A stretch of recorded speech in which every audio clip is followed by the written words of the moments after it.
wayahe sampean ngrungokno siaran Cahaya Pagi Pro 4 RRI Surabaya.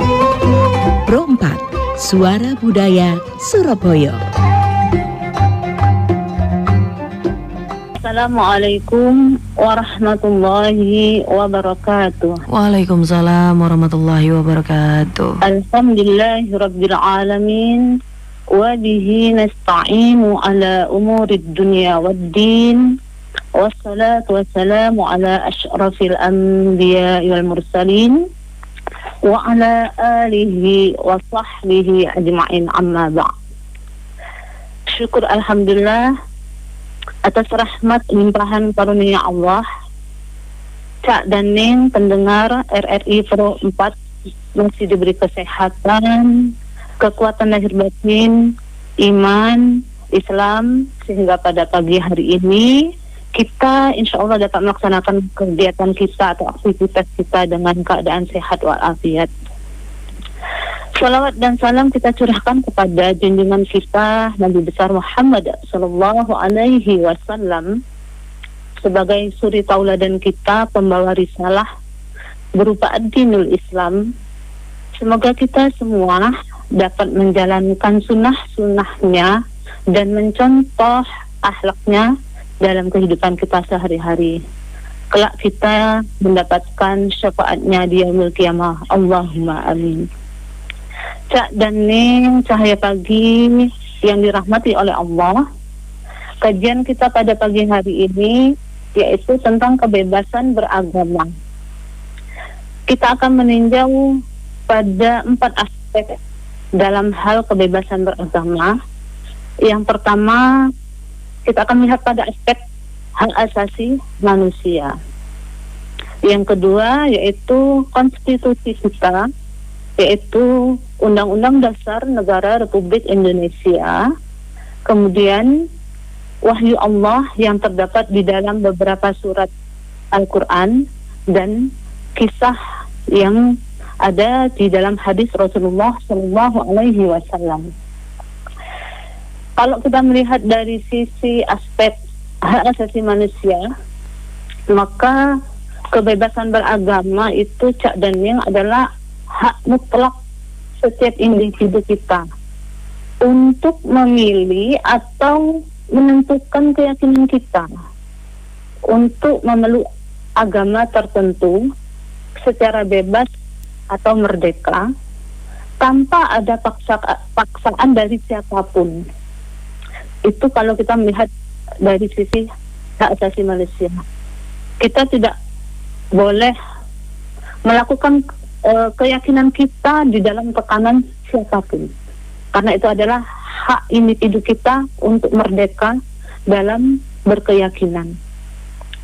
Kalau di dalam HAM itu diatur di dalam Deklarasi Universal Hak Asasi Manusia, kalau kita kenal yaitu DUHAM ya, kalau kita singkat sebagai DUHAM, itu adalah di pasal 18 bahwa setiap orang berhak atas kebebasan berpikir, hati nurani dan agama. Dalam hal ini termasuk kebebasan berganti agama atau kepercayaan.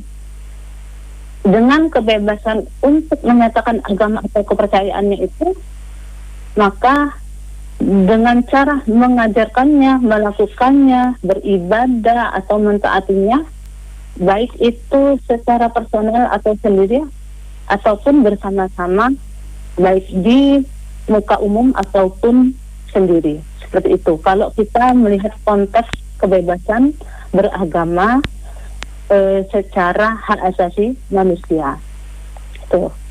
Nah, kebebasan beragama ini adalah kebebasan yang mutlak tapi terbatas, karena kita terikat sebuah aturan-aturan. Jangan sampai kebebasan ini akan menimbulkan sebuah keresahan di tengah-tengah masyarakat atau secara umum.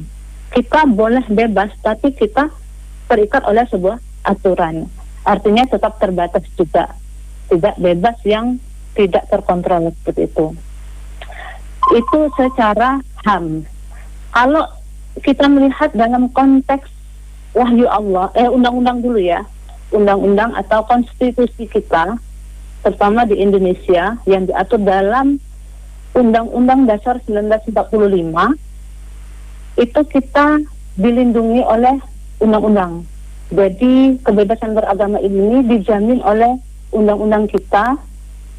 Kemudian ada kepastian hukum dan keadilan untuk bebas melaksanakan aturan memeluk agama tertentu.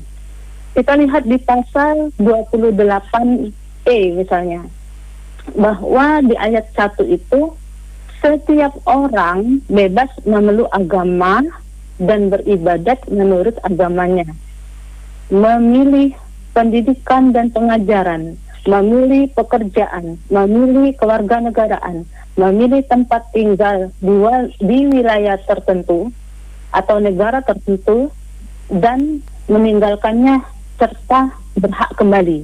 Itu dijelaskan secara konstitusi dalam pasal 28 tentang menyangkut juga kebebasan beragama.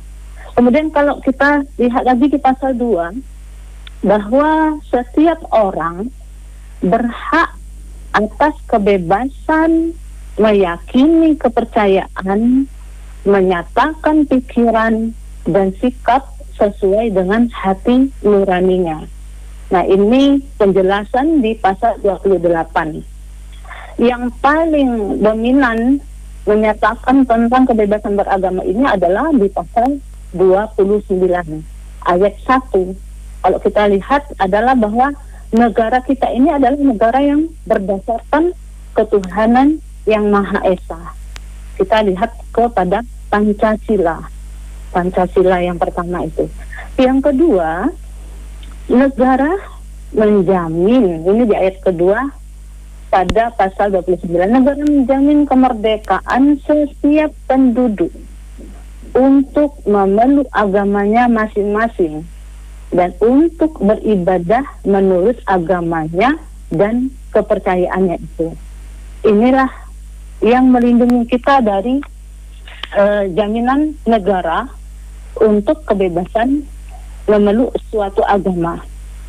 Kemudian ada aturan juga di dalam hak asasi manusia melalui pasal 29 Undang-Undang Dasar Negara Republik Indonesia itu di tahun 45 juga, bahwa pasal 2E tadi dan ayat 1 itu adalah turunan konkret dari nilai-nilai ketuhanan dalam Pancasila dan sebagaimana jaminan kebebasan beragama yang ada di Indonesia.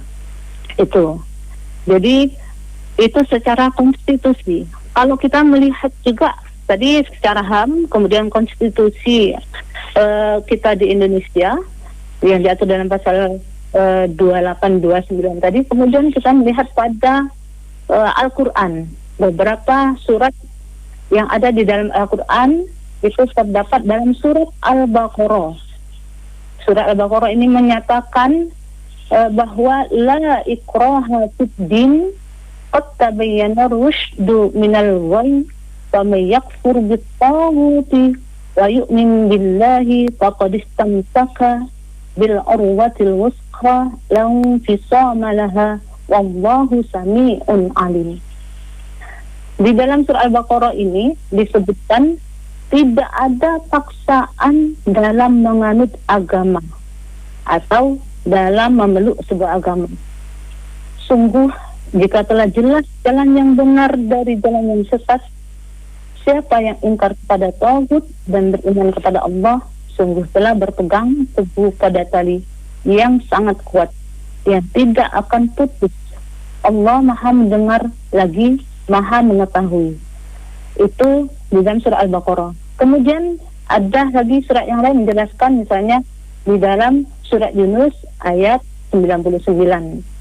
Bismillahirrahmanirrahim. Walau syaa rabbuka la amana man fil ardi kulluhum jami'a. Afa anta tukrihun nasa hatta yakunu mu'minin. Artinya jikalau Tuhanmu atau Allah menghendaki, tentulah beriman semua orang yang di muka bumi seluruhnya. Maka Allah Maka apakah kamu hendak memaksa manusia supaya mereka menjadi orang-orang yang beriman semuanya? Ini di dalam surat Yunus ayat 99. Kemudian di dalam surat Al-Kafirun misalnya disebutkan juga lakum dinukum waliyadin, agamamu bagimu, agamaku bagiku. Itu artinya di sini ada tersirat juga tentang kebebasan beragama. Kemudian juga ada di dalam beberapa hadis, misalnya dijelaskan bahwa seseorang mempunyai dua anak yang tidak beragama Islam, sementara orang tuanya beragama Islam. Kemudian datang pada Rasulullah bahwa anaknya itu diminta untuk memeluk agama Islam. Maka Rasulullah berkata bahwa tidak ada paksaan kepada anak tersebut untuk orang tuanya menghendaki beragama Islam. Maka di dalam sebuah keluarga tersebut, anak tersebut tetap beragama yang tidak sama dengan orang tuanya. Itulah gambaran tentang kebebasan beragama yang kita kaji pada pagi hari ini. Jadi secara, kalau kita lihat secara hak asasi manusia, memang hak mutlak siapapun tidak boleh diganggu gugat untuk bebas memilih agamanya atau tidak beragama sekalipun. Itu bebas. Itu hak mutlak secara individual, secara kemerdekaan manusia. Tapi jangan lupa hak mutlak ini, kebebasan ini harus juga diimbangi dengan hal-hal yang diatur dalam sebuah negara tersebut. Contohnya kita di Indonesia. Kemudian tadi beberapa surat di surah Al-Baqarah ayat 256, kemudian surat Yunus ayat 99, dan masih banyak lagi surat-surat yang lain yang menyinggung tentang kebebasan beragama. Kemudian juga tadi tentang kisah di hadis Rasulullah tentang pemeluk agama. Ini ada beberapa hadis yang menyatakan tentang kebebasan beragama seperti itu. Itu yang paparan yang dapat saya sampaikan pada pagi hari ini, Mbak Ana. Mungkin nanti ada diskusi yang bisa kita lanjutkan. Oke Ustazah, kita dengerin dulu satu lagu berikut ini nggih Ustazah. Caning saniki wancine adewe balik maneh ya ngobrol-ngobrol bare Ustazah Siti Fatimah mengenai kebebasan beragama. Kangge sampean sing pengen takok-takok Caning monggo saged lewat WhatsApp nggih, nomere WhatsApp-e 089602111196 Caning. Langsung ada sapa maneh Ustazah Siti Fatimah. Ustazah? Iya. Nggih. Niki enten beberapa pertanyaan, enten 5 pertanyaan Ustazah. Iya. Nggih. Nggih, tadi pertanyaan sing pertama Ustazah, yo nopo to pandangane iki mungkin sekilas mau wis sampun dijelasaken ya kisi-kisi alah disenggol titik mau pas wae muka di mana sakniki apa kangge Caning sing baru aja stay tune, baru aja gabung mungkin ya adewe saiki lagi ngomongno kebebasan beragama. Nah, pertanyaannya niki Ustazah, yo nopo pandangane Islam terhadap kebebasan beragama? Oh ya, pandangan Islam terhadap kebebasan beragama tadi di mukadimah tadi sudah saya sampaikan Cak Daning bahwa agama Islam itu tidak saklek atau tidak memaksa seseorang untuk memeluk agama Islam, sebagaimana disebutkan di dalam surat Al-Baqarah ayat 256. Jadi salah satu anugerah yang diturunkan Allah kepada kita manusia adalah kebebasan untuk memilih agama berdasarkan dari keyakinan kita sendiri. Salah satu ajaran yang sangat dikedepankan dalam Islam tentang hal ini adalah prinsip la ikraha fid din. Tidak ada pemaksaan dalam menganut agama, terutama agama Islam yang dimaksud. Karena di sana sudah dijelaskan bahwa segala bentuk pemaksaan terhadap manusia untuk memilih suatu agama tidak dibenarkan di dalam Al-Quran. Karena Al-Quran sudah jelas tadi bahwa agama itu akan dipeluk oleh orang-orang yang mempunyai keyakinan kepada Allah Subhanahu wa Ta'ala, karena kita diberi akal dan pikiran oleh Allah untuk berpikir mana yang baik dan mana yang tidak baik, mana yang hak dan tidak hak, mana ajaran yang benar dan ajaran yang masih menyekutukan atau tidak percaya kepada Allah Subhanahu wa Ta'ala. Seperti itu. Jadi Allah tidak memaksa seorang hamba untuk memilih suatu agama tersebut. Anda menjalankan agama Islam, alhamdulillah tidak memaksakan, dan semuanya ada konsekuensinya. Dan Islam ini tak moderat sekali. Islam tidak pernah memaksa orang untuk berkeyakinan, tapi kita selaku orang Islam, selaku Muslim, tetap berdakwah, memberikan penjelasan kepada umat tentang ajaran agama dan mengajak untuk kita berkeyakinan pada satu Allah Subhanahu wa Ta'ala. Kita hanya sebatas mengajak untuk hidayah dan sebagainya diserahkan kepada Allah. Jika Allah menghendaki di dalam surat Yunus tadi, semua orang di muka bumi ini beragama Islam atau memilih agama Allah, kenapa tidak? Jika Allah menghendaki itu. Tapi seseorang itu bisa memilih agama Islam itu tergantung pada hidayah kita. Dan ada orang yang sudah beragama Islam kemudian mereka menjadi murtad saja. Itu juga tergantung pada takdir mereka untuk memilih. Karena itu adalah sebuah pilihan, kembali lagi pada hak asasi individual seperti itu. Kalau keluar masuk gitu gimana ya Ustazah nge? Iya, kalau keluar masuk itu berarti kan mempermainkan agama. Seperti itu. Dan orang itu juga labil dalam menjalankan agamanya. Makanya kalau kita sudah memilih suatu agama, ya kita pelajari, kita jalani, kita dalami. Agar kita ini tidak goyah. Karena banyak faktor yang menjadikan orang itu keluar masuk dari sebuah agama tersebut. Dan itu sebuah pilihan mereka. Mereka akan menjadi orang yang di jalan lurus menjalankan sebuah ajaran tersebut dengan baik atau tidak. Seperti itu. Nah, berikutnya Ustazah, pertanyaannya adalah apakah kebebasan beragama iki isok dimaknai bebas juga untuk tidak memeluk agama? Ateis iki berarti. Ya, ateis ya. Dalam tataran filosofis, kebebasan beragama ini bisa dipahami sebagai bebas untuk beragama apapun ya, memilih agama apapun.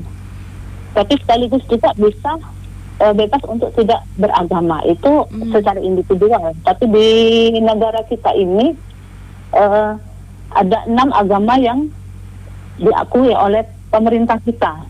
Tapi bukan berarti 6 agama ini, agama lain tidak boleh hidup di Indonesia, tidak. Jadi kalau memaknai kebebasan beragama secara hak asasi memang bisa dimaknai sekaligus untuk tidak beragama, itu bisa. Kalau secara hak asasi, tapi kita diatur lagi di dalam undang-undang kita secara konstitusi, apalagi di KTP kita itu kan orang nggak beragama pun akhirnya ada agama, seperti itu. Karena di KTP kita itu bukti yang menunjukkan identitas kita sebagai seorang yang beragama atau beragama, seperti itu. Sekalipun tidak beragama, itu sah-sah saja secara pribadi individual, tapi kembali lagi kepada secara umum. Jadi kebebasan tadi yang saya katakan tidak bebas yang lepas kontrol. Kita diatur oleh undang-undang, kembali lagi kepada Pancasila tadi, ketuhanan yang Maha Esa. Apapun agamanya kembali kepada sila pertama tadi. Gitu. Nah, Ustazah niki enten pertanyaan saking Bapak Suhada teng Lamongan. sing menyimak dan memperhatikan dalam kehidupan sekarang ini masalah tentang perilaku orang, kelompok sing sering nimbulno problem tersendiri. Pak Suhada niki nyuwun mohon diberikan pencerahan kembali mengenai makna kebebasan beragama sehingga umat lebih paham dan cerdas dalam menyikapi masalah ini supaya gak terjadi masalah-masalah dalam kehidupan. Baik, terima kasih Pak Syuhada dari Lamongan. Makna kebebasan beragama kita uraikan lagi secara gamblang, tapi saya akan menguraikan dari sisi normatif atau dalam perspektif hak asasi manusia secara gamblang, agar kita semua bisa memahami apa makna kebebasan beragama itu.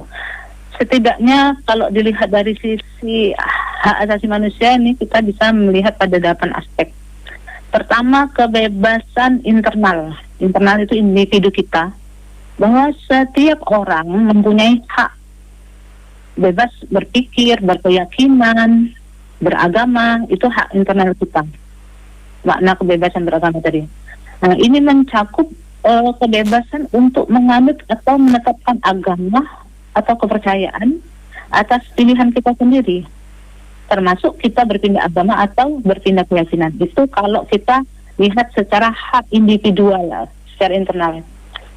Kemudian kalau kita lihat dari makna secara eksternal, misalnya secara di luar individu kita, bahwa kebebasan agama itu adalah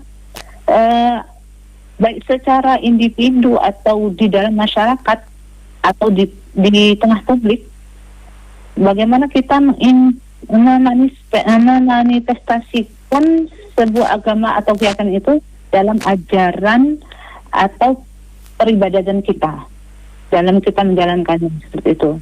Jadi kita melaksanakan ajaran agama itu, kalau itu di tengah umum ya, secara eksternal.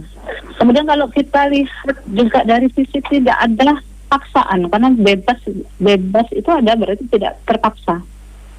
Tidak ada seorang pun dapat menjadi subjek pemaksaan yang akan mengurangi kebebasannya untuk memilih atau memiliki atau mengadopsi suatu agama atau keyakinan yang dipilihnya.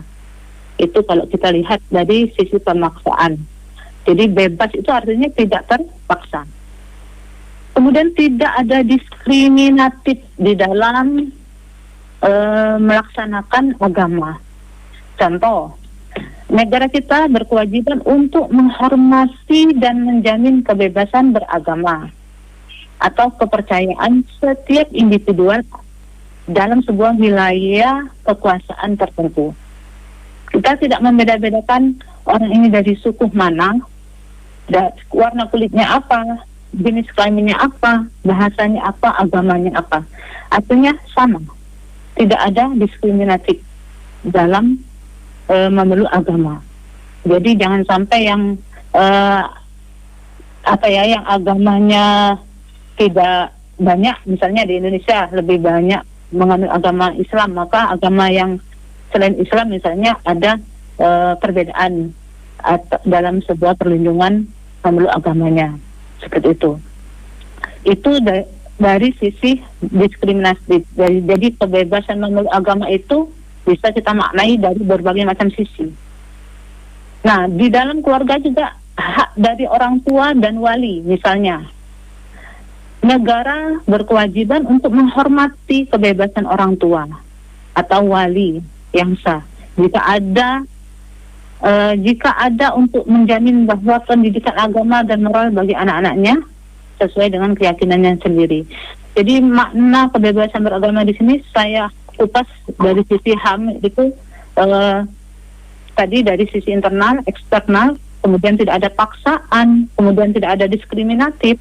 Bagaimana orang tua atau wali dilindungi dalam melaksanakan agama. Kemudian kebebasan di dalam lingkungan lembaga itu ada diberi juga hak kebebasan seperti itu, hak yang vital dari untuk berkeyakinan, baik dari komunitas agama adalah untuk berorganisasi atau berserikat dalam sebuah komunitas. Itu adalah makna bebas beragama yang kita kupas pada agama. Kemudian ada pembatasan yang diizinkan pada kebebasan eksternal. Jadi tadi ada kebebasan untuk menjalankan agama seseorang hanya dapat dibatasi oleh undang-undang dan kepentingan demi melindungi keselamatan dan ketertiban. Kemudian negara tidak boleh mengurangi kebebasan beragama atau keyakinan seseorang. Seperti itu. Jadi itu makna kebebasan beragama ini luas. Bisa kita lihat dari berbagai macam sisi seperti itu. Itu Mbak Ana. Tentang kebebasan. Nggih. Nah, makna. Nggih. Niki enten pertanyaan malih saking Ning Cahyani saking Surabaya. Assalamualaikum Ustazah. Menarik sekali materinya sampai pengen takok jadi ning ngono. Ning Cahyani niki ngomong terkadang kita pernah melihat dalam masyarakat enten wong utawa kelompok tertentu moro-moro teko terus nuduh utawa menghakimi bahwa itu sesat ngono ya, terus ngajak gawe melok apa sing diyakini. Terus ya apa ya nyikapi wong sing kaya ngono, apa ono dalil utawa hadis Quran sing nyatakno tentang kebebasan beragama alias ngeyakini apa sing diyakininya. Ya, terima kasih. Jadi kalau ada kelompok-kelompok tertentu yang menuduh atau tadi mencurigai kelompok lain dalam berkeyakinan, maka kita pertama tabayun dulu pada kelompok tertentu itu. Tabayun, kemudian kita selidiki, kita ajak untuk berdiskusi bersama apakah kelompok tertentu itu masih memeluk agama yang sama yang diakui di Indonesia atau di luar Indonesia ini. Jika kelompok tertentu itu membuat sebuah keresahan di dalam masyarakat atau membuat keresahan di dalam ketertiban umum, maka harus diambil tindakan dalam artian pertama tadi kalau kita secara internal ya kita tabayun, yang kedua kita diskusikan bersama, kita ajak ngomong apa maksudnya dalam hal menuduh dan sebagainya. Karena di sini tidak ada paksaan. Sekali lagi jelas di dalam undang-undang itu pasal 29 tadi ayat 1 dan 2, kemudian di dalam agama kita sendiri, terutama agama Islam di surah Al-Baqarah, bahwa sudah jelas la ikraha fiddin, bahwa tidak ada paksaan terhadap siapapun. Jika ada sebuah kelompok atau aliran tertentu, maka nanti akan kita ada aturan secara konstitusi juga bahwa nanti ada kelompok MUI mungkin ya, bisa kita laporkan kepada MUI, kemudian pengurus setempat tentang hal-hal yang meresahkan ini, agar nanti diambil tindakan apakah itu nanti masuk kepada penistaan agama atau tidak, seperti itu. Itu Mbak Ana. Nggih. Ustazah, iki pertanyaan terakhir Ustazah sekaligus penutup ya Ustazah nggih. Ya nopo sikape adewe kanggo wong sing berpindah agama? Apa adewe kudu ngucilno, apa mencemooh? Kadang-kadang sih gak bisa dipungkiri ya, kadang-kadang ya julid. Loh, wong iku lho kok bola-balik apa maneh lek artis. Mari ngono pindah iku mergo mergo rabi mbek wong A, akhirnya pindah ngono. Kaya terus mari ngono lock in lock out ngono. Nah, niku ya napa Ustazah? Ya, jadi jika ada orang yang berpindah agama, terutama kita ya, misalnya di lingkup keluarga, ya misalnya ini atau di lingkup orang terdekat kita, teman atau apa yang mereka tadinya berkeyakinan beragama sama dengan kita kemudian pindah, pasti ada rasa sedih, nggak terima, menyayangkan, itu kan pasti. Tapi kita tidak boleh mengucilkan mereka. Kita tetap berbuat baik, merangkul, tetap mungkin orang ini sedang karena dunia ya, tuntutan dunia hidup ini adalah ujian, penuh ujian. banyak berbagai faktor orang untuk pindah agama. Ada yang memang itu karena faktor hidayah, misalnya kalau non muslim ke muslim itu adalah faktor hidayah. Kita ini ada agama yang memang karena keturunan, karena ibu bapak kita agama Islam sehingga kita agama Islam. Ada orang di luar sana mereka tidak beragama Islam tapi mereka menganut agama Islam itu karena mereka mempelajari dan mendapatkan hidayah dari Allah. Nah, kalau itu terjadi di lingkungan kita, di keluarga kita, na'udzubillah min dzalik ya. Kemudian ada di lingkungan kerja atau di teman kita, maka kita tetap menghormati orang yang berpindah agama tersebut karena itu merupakan hak asasi mereka.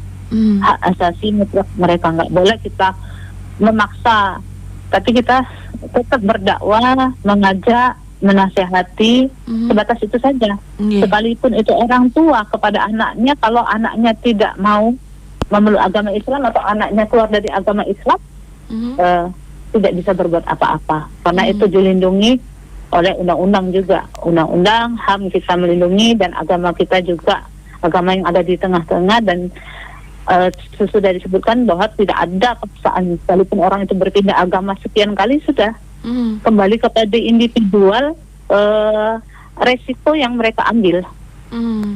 Kalau orang Islam misalnya murtad, maka resikonya banyak sekali resikonya. Kalau di dalam pernikahan itu terjadilah perceraian secara otomatis.